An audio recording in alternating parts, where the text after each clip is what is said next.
अब हम पुष्यभूति वंश या वर्धन वंश के बारे में जानेंगे। जो पुष्यभूति वंश के संस्थापक पुष्यभूति थे। जो पुष्यभूति वंश है उसके संस्थापक पुष्यभूति थे। इनकी राजधानी थानेश्वर नामक स्थान पर थी। जो इनकी जो राजधानी है वो थानेश्वर थी।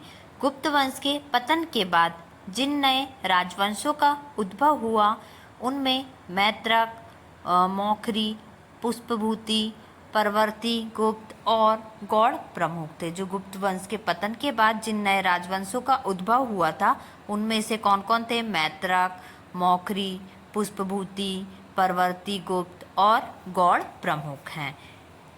इन राजवंशों में पुष्पभूति वंश के शासकों ने सबसे विशाल साम्राज्य स्थापित किया। जब ये राजवंशों में पुष्पभूति वंश के जो शासक थे उनने सबसे विशाल साम्राज्य स्थापित किया। चीनी यात्री हैनसांग हर्षवर्धन के शासनकाल में भारत आया था। जो चीनी यात्री हैनसांग था वो हर्षवर्धन के शासनकाल में भारत आया था।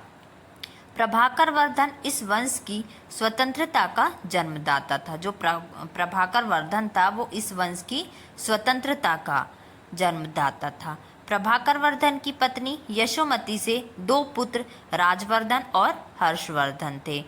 जो प्रभाकर वर्धन की पत्नी थी यशोमती, उससे 2 पुत्र हुए। कौन कौन? राजवर्धन और हर्षवर्धन, तथा एक कन्या राजश्री उत्पन्न है। उनके 3 बच्चे हुए यशोमती के। कौन कौन? राजवर्धन, हर्षवर्धन और राजश्री। ओके। राजश्री का विवाह कन्नौज के मुखरी राजा ग्रहवर्मा के साथ हुआ था। राजश्री का विवाह किसके साथ हुआ था? कन्नौज के मुखरी राजा ग्रहवर्मा के साथ हुआ था। मालवा के शासक देवगुप्त ने ग्रहवर्मा की हत्या कर दी। जो मालवा के शासक देवगुप्त ने ग्रहवर्मा की हत्या कर दी और राजश्री को बंदी बनाकर कारागृह में डाल दिया। उसने क्या किया? सबसे पहले ग्रहवर्मा की हत्या कर दी और राजश्री को बंदी बनाकर कारागार में डाल दिया। राजश्री कौन थी? यशोमती की पुत्री थी और जो ग्रहवर्मा था राजश्री का पति था।